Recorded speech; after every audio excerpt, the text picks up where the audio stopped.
A super check gives you an in-depth review of your current insurance coverage with a Farm Bureau Financial Services agent, no matter who your insurance provider is. That's super cool.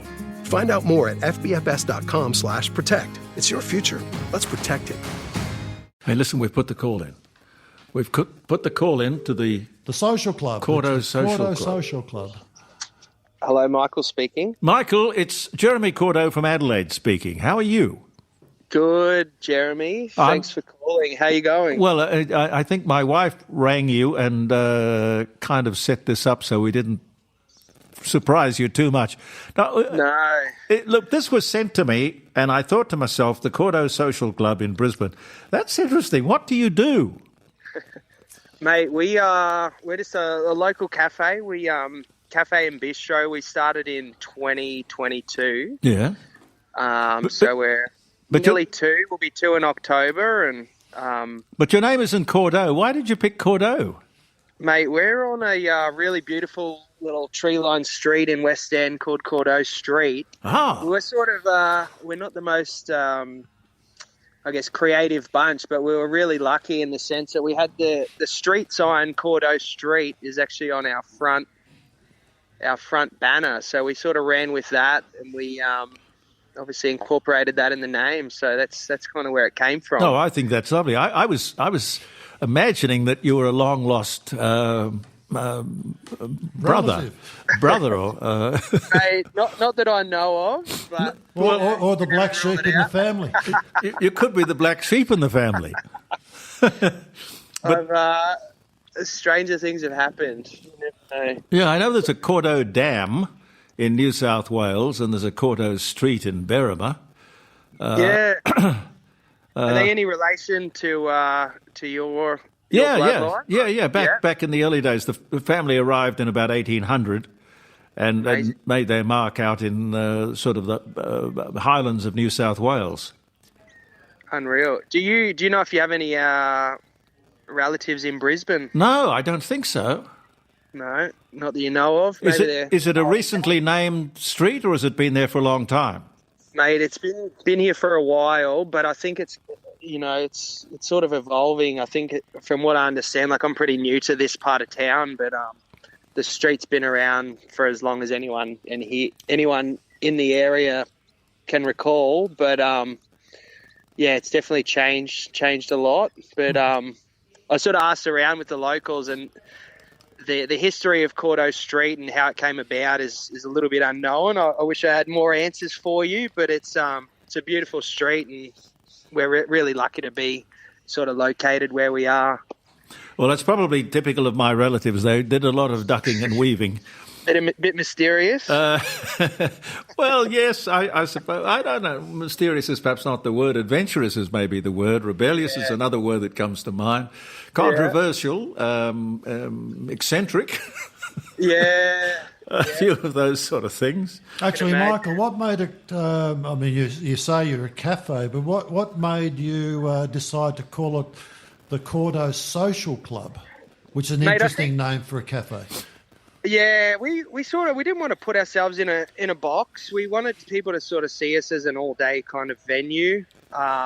Community is really important to us as well, so we really wanted to, whether you're looking for a coffee or you were trying to have dinner or a full meal or even just, a drink before dinner, we really wanted to encourage that. So we felt that, if we called it Cafe Cordeaux or something else, we might have sort of pigeonholed ourselves in that sense. Wanted to keep it nice and well-rounded and open to interpretation, and I guess promote people to ask the question of what exactly are you. So we really wanted to be a bit of a community hub, and I think where we're located and our community around us, we've been really lucky to sort of facilitate that. That sounds great. And Michael, I noticed one of the menu selections is called the Cordeaux Continental, which is a mixture of Capicola, which is my wife's Italian background, so I appreciate that. Seasonal pickles, soft-boiled egg, cheese, and baguette. How popular is that one? Mate, it's very popular. I think it's a nice one for any time of day. And I think at the end of the day, that the Continental Plate, it's not as common on breakfast menus as we'd like to see. So we sort of felt that we bring something a little bit different. My dad's Croatian. We got that European sort of background, so we thought if we could do something a little bit different, do you play tennis, incidentally? Mate, you're going to be surprised, but I actually don't. With a surname like that? I've tried. It didn't go well, but I might try it again in another life. I tell you what, Michael, I had a restaurant years ago, or as I like to say, it had me. Yeah, that's how it feels. Hey, how are you? How'd you go? You enjoy it? Look, I enjoyed it, but I wasn't good at it. It to me was the hardest thing I'd ever done in my life. It's definitely challenging. The highs are high and the lows are very low. Yeah, and it looks so easy. You see, you restaurateurs, you do make it look easy. So somebody like me blunders in and says, I could do that. Yeah. This is a lovely restaurant. It was a restaurant called Decker's. And amazing. There were open fires. Can't go wrong with an open flame. No, and there was a sort of a grapevine garden. Amazing. We had the only non-smoke. We were the first people in Australia, possibly, to have a non-smoking room, because everyone back then would be smoking.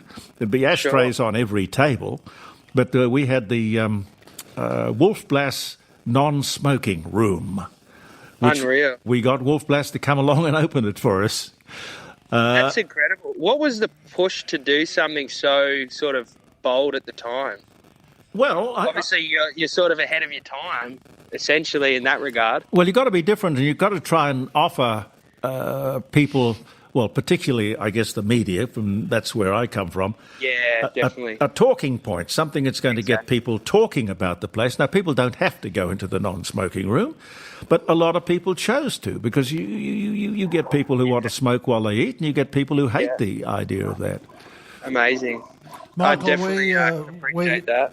We talk frequently on the program regarding people's cost of living, but I'm interested to know, up in Brisbane, what's your biggest hindrance to you running your business? Obviously, government has a major role in determining your costs and why you do business, but you as a proprietor, what are the things that actually irk you and prohibit you from making a more comfortable living?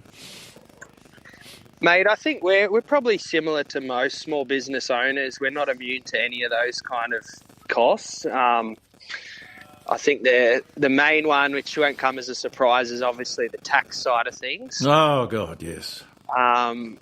And, that's no surprise to anyone, I'm sure. But that really, the tax office, they don't miss you. But I think it's tough sort of managing expectations with diners as well. Obviously, you've been a part of the industry, but I think everyone's feeling it. So we're trying to look after our customers and our regulars and keep things consistent. You want to promote you want to be approachable, but you also have to cover your costs. And there are also all the terrible, when I say terrible, I mean complicated, unnecessarily complicated rules and regulations that are imposed upon you.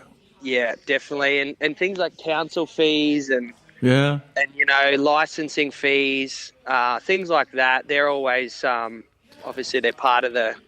Are you having trouble getting, securing staff or retaining staff? Mate, we're not having trouble finding them. I think it's just managing those expectations in terms of obviously what we can offer as a small business. We always want, want to offer a high quality product and, a high quality product and keep things consistent.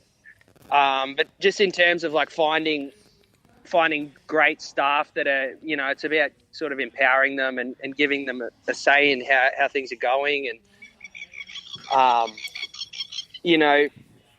finding them is not hard. It's just keeping but good ones. Good waiters are fantastic. And they are definitely hard to find. It's easy to find stuff. It's just hard to find great ones, and it's hard to keep them. But I think we're really, really lucky with the team that we have. So have you run into this? Have you run into this thing that I call waiter blindness? Mate, I'm sure I have, but I'm going to need you to enlighten me. What are we seeing? Well, The idea is trying to catch the eye of the waiter. Yes. It's almost... Mate, It's like shop Definitely. assistants. Well, yeah. No, look, I'm here. Back in my day, I used to say that. Look, if you see an empty glass, look for empty glasses and fill them. Exactly. And if you see an ashtray that needs emptying, empty it. But you know, what was that joke about the guy who called? He had a racehorse, and he wanted to call it Waiter's Eye. And the bloke said, well, why would you want to call a horse Waiter's Eye? And he said, well, because you can never catch it. So it's not just me. no, that's definitely a thing. I think we're very lucky. We've got a pretty laid back. We're in a laid back area of Brisbane, and our style is very casual, but we really care about the right things. Yeah. Our staff are very, very attentive. We got really lucky with our core staff, and Well, you're lucky with obviously- people. Yeah. Yeah, very, very lucky, and I think in general we've hit the jackpot with a lot of our staff. So we try and stay attentive. Obviously, when things get busy, it's not always easy to, things can slip through the cracks. But I spent we're- most of we're my pretty good working life, Michael, in hospitality, and I think it's a marvellous, very rewarding profession, very social, and what you put into it is what you get out of it too. That's it. And I think, touching back on what you were saying before, I think it's one of those industries where if you love it and you really want to be in it, you'll find a way to make it work. Yeah. There's always going to be things that work against you, but if you care enough about it and you keep showing up, it generally tends to work out. We had a special at Decker's which was called Steak Cordeaux. Yeah, And steak Cordeaux, we sold a lot of steak Cordeaux. amazing. But it was basically a steak, a nice steak, Yeah, with chips, mushrooms, some tomato, and a fried egg. Unreal. Very vulgar, very vulgar. A fried egg on top of the steak. And people wouldn't want to go to a nice restaurant and order a steak with an egg on the top. But if they just say, well, could we have a steak Cordeaux? It went under the radar, and when it arrived, it was just there for you to enjoy. unreal. And it was very popular. It was just very Australian and very popular, very ochre. And Michael, looking at your It's like a warm, homely meal. It sounds Oh like. yeah. but looking at your Cordeaux's Continental, can I make a recommendation? Take it for what it's worth. Are you looking at the menu? I'm looking at the menu, but I'd add prosciutto to your like list of prosciutto? offerings there, and also provolone cheese. And I think do like you'd have an absolute really... Yeah, but hang on, winner. that's Italian. We're French. Come on. Mate, I reckon if you Coca-Cola's not French. show up, mate, I'll bend the rules. I'll be sure to look after you in that respect. Well, look, next time I'm in Brisbane, I'll have to attend and Me too. Me too. support you. Definitely. We'll Definitely. come and support you. All the best, my friend, and thank you. Thank you for having me on the show, Jeremy. It's an honour. No, well, you've gone round the world now, so people, when they come to Brisbane, for any reason at all, they've got to look for the Cordeaux Social Club on please. Courthouse Street in Brisbane. We always love having new faces in the venue, so we definitely look forward to seeing some of your viewers in the shop, and hopefully one day I'll get to meet yourself here as well, Jeremy. Yeah, well, God bless you. Have a wonderful weekend. Thanks a lot. Yeah, cheers.